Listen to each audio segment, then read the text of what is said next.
Well, this one isn't good. I got some bouncing clusters. My park light's going off and on. My gauges over here are bouncing up and down. I have service brake system. I went in there. It's got low brake fluid, which that's why the brake light's on. But these are bouncing around.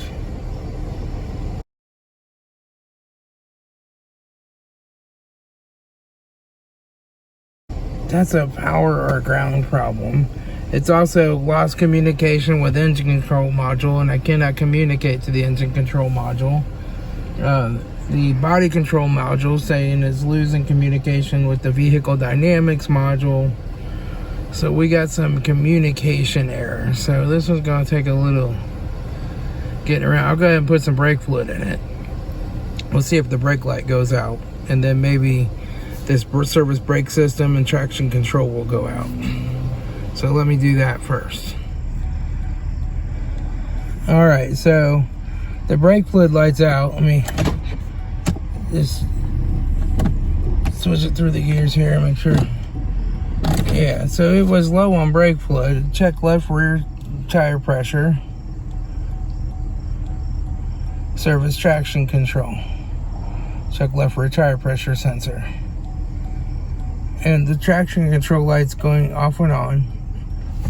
I'm hearing a little bit of a beep. Ding, ding, ding, ding. And my gauges are jumping.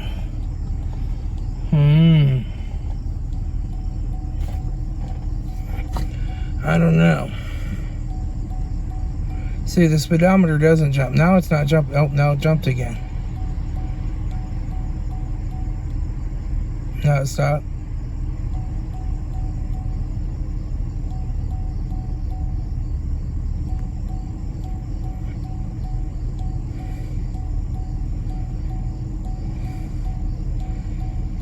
Interesting. So my question is, I evidently have a problem somewhere. The PCM is running the car though. It's starting, but I can't check the codes in it because I can't communicate with it. Interesting. Let me go through the rest of the codes and all the other modules and see what I can find. Okay, so I was able to communicate. It stopped jumping for a minute while it was scanning, and then it communicated with the engine control module, and it said it's got a catalyst low. So PO 420s are no big deal in Ohio.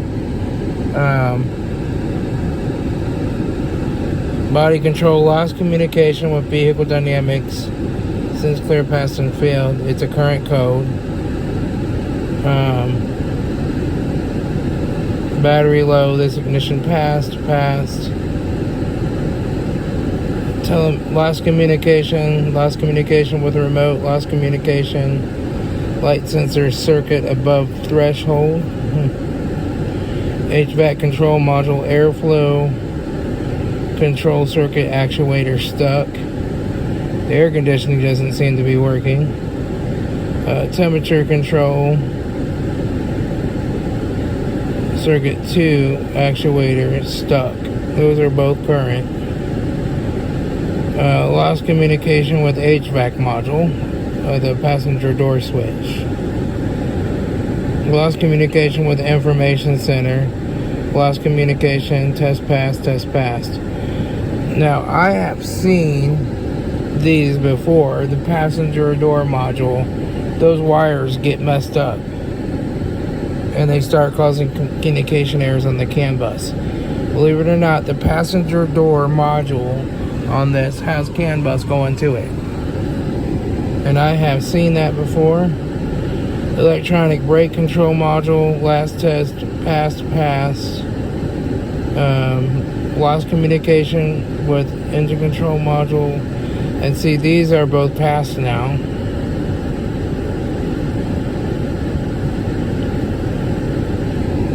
I'm going to start with this passenger door switch module. Alright, so I unplugged the passenger door switch module. These wires back here look okay. It's usually the wires in here that go. And we still have that jumping all around. Let me try the scan tool and see if I can communicate with the PCM and stuff now. so I can communicate with everything. You know, the body control module, the VSIM, passenger doors switch. Well, I can't right now because it's unplugged, but the radio, I can communicate with that. I can read the fault codes, DTC display, communicates, there's no trouble codes. I can communicate well with everything except the powertrain control module. Alright, and now we do a module information and see what we see there. Tries to communicate with it. Okay, it gives me calibration IDs. But I read the fault code before and I said DTC display and it said can't communicate. Now it's communicating with it.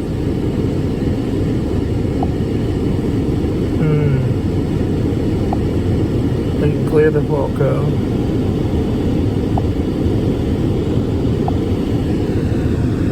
Okay, that stuck it out. But this powertrain control module, intermittently I can't communicate with it.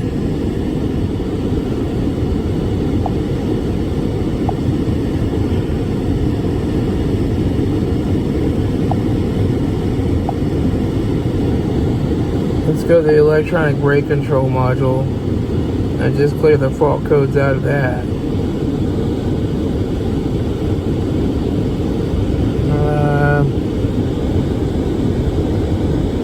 There it is. Let's read the fault codes first. Last communication with powertrain control module, last test passed. Now that was current before.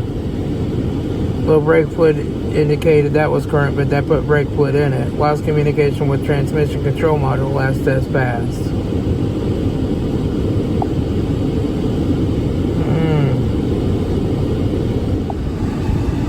But I'm gonna get my multimeter out and just test this to see if it's giving me any voltage fluctuations. It might be a dirty signal coming off that alternator causing these problems. Alright, so I thought, well, maybe it's not voltage, and I could test that just by not having it running and letting it run straight off the battery. See if it still jumps, and it does. And it's beeping. That tells me there's a communication issue with one of the modules. So now we get to go unplug modules one at a time and see which one it freaking is. We'll see which one makes this stop jumping. Fun times. Since I'm having trouble communicating with the powertrain control module, I'll unplug it first. Alright, so I took out, I've taken off the map sensor, where I unplugged it there to remove the airbox, and then I just have this one right here, the gray connector. I'm going to unplug that, then I'm going to try it, then we'll unplug some other connectors. Let's see what it does.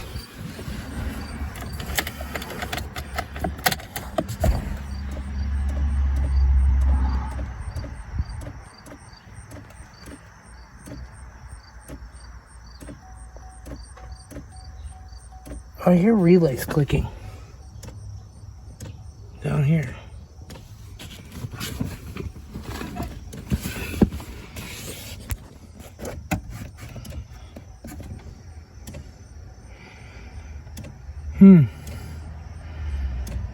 What is that? I don't know of a relay, but something's clicking down here.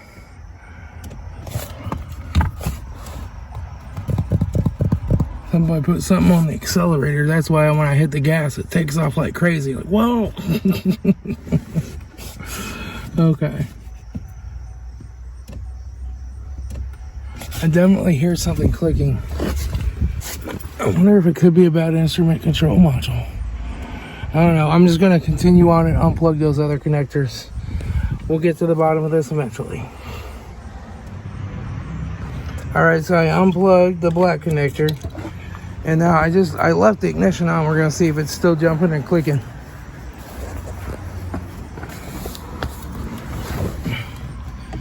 It is not. Turn it off. Back on.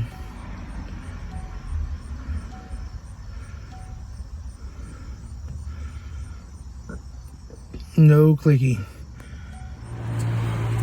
Alright, so the gray one I unplugged first was connector C3. This is the blue one's C1, and the black one is C2. The black one stopped causing the problem when I unplugged this. I think that's because it powered the module down, because this wire right here, this big pin, is the main ground. And there's only 2 power feeds going into this guy. Ignition 1 voltage and battery positive. So I tested the battery positive, but I stopped to test the ignition 1 voltage. And then the ground, the only ground is that one. This connector C3 is just a bunch of transmission stuff, like speed switch, speed solenoids, shift solenoids, all that kind of stuff. Okay. So that wouldn't have affected anything. So the question is, if I plug back in this one and unplug the blue one, will it do it? Probably not, because the module's not going to be powered up. We can plug the black one and the gray one back in and see if we still have the problem. Okay, so now I got the black one and the gray one plugged in, the blue one's unplugged, which should be the positive. Means that module should not power up. And let me turn the key on.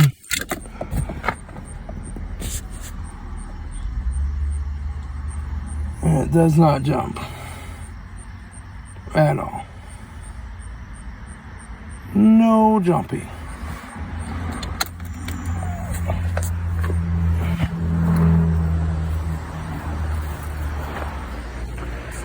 So what I'm going to do is plug the blue one back in so that it gets powered.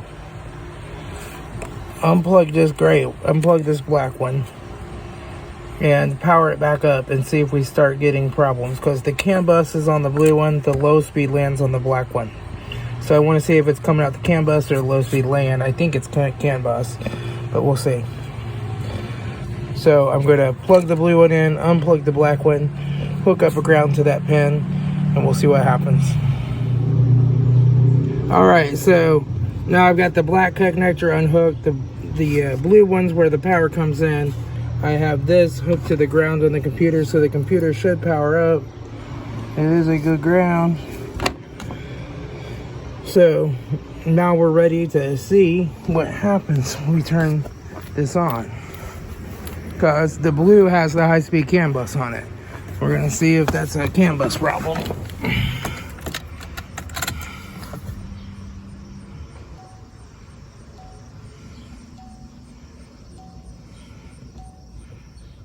It's not doing it at all now. It still ain't doing it. So it's got to be a problem on the low speed land. Let me turn it off and back on one more time, just make sure.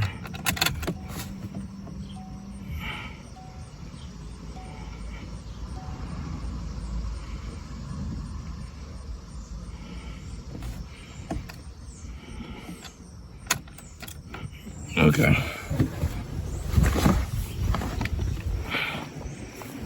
Let's see. Let me see if the check engine light comes on when you turn on the ignition. Make sure it's got power. Yep, it has. Check engine light's coming on, so the module is powered up. So if I unplug that, the check engine light should go out. I unhook this ground.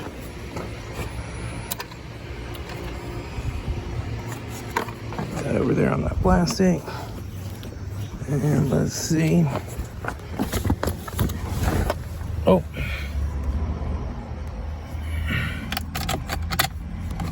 No, there's no check engine light. So that's how I know the PCM is powering up. It's providing CAN signal, right? But it's there's no goofiness. So that problem is coming from the low speed LAN on that computer. I could hook up the oscilloscope to the low-speed LAN and see if it's garbled, and back probe some wires or disconnect some wires and check it just on the computer in the car. I could, but I'm not going to. It's a bad computer. Powers and grounds are fine. We can just check the ignition voltage real quick, but I'll do a load test on the ignition voltage wire, and then we'll be done.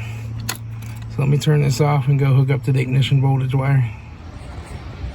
All right, so I'm probed here on the ignition voltage wire. Number 20 over here is the full-time battery voltage. Right, and so now I'm just gonna probe number 19. 14, let's see, 15, 16, 17, 18, 19. All right, that's number 19. And I have nothing, so we'll turn the ignition on.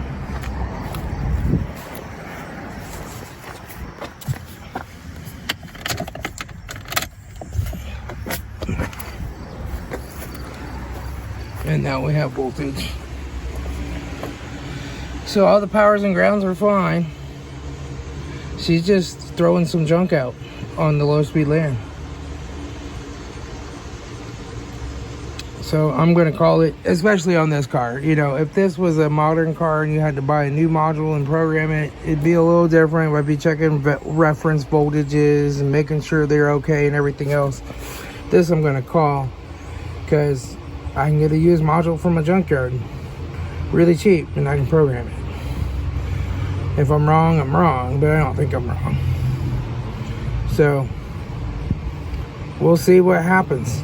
In fact, I can get a used module. This is an 07, I think that's an 08, and mine's an 06. I don't know if they're the same modules, but I could just change the module out real quick and see if all of a sudden that crap goes away. And this one's already open, and even if it is the wrong year, I could change it out and see if I have that same problem. So let me do that real quick. Let me just change this module out. I have an extra one, why not? All right, I've hooked up the computer. I heard the door locks go click, click. I heard something click under the hood. I think it was the throttle body initializing. And we have nothing. And there's no start, of course. And we have no check engine light and a theft deterrent module. So this module is not 100% compatible with this car. It might work if I did the key cycle, but I don't think it's 100% compatible. It's the wrong year, but it's definitely a module issue because this one's completely plugged in, no pulsing. So that's good enough for me. I'm calling a computer. Let's see, this is a manufactured 05 of 07. So, yep. We'll go ahead and put the original computer back in here and we'll be happy. All right. All right, I talked to him and we're going to get a new computer for it. I just went ahead and plugged the old one back in. I can leave the MAF unplugged. It'll run a default fuel strategy without the MAF. And I can get it pulled over there and get it out of my way for now, because I have to get this truck back out in the driveway because he's coming to pick that up tonight. So I gotta play musical cars. Fine. But yeah, it'll at least start and run now. And then we can get another module from the junkyard and I'm gonna program it. Let me know, leave me a thumbs up, or let me know if you want me to do a follow-up video with the programming step by step. I can do it with my new Top 10 J box.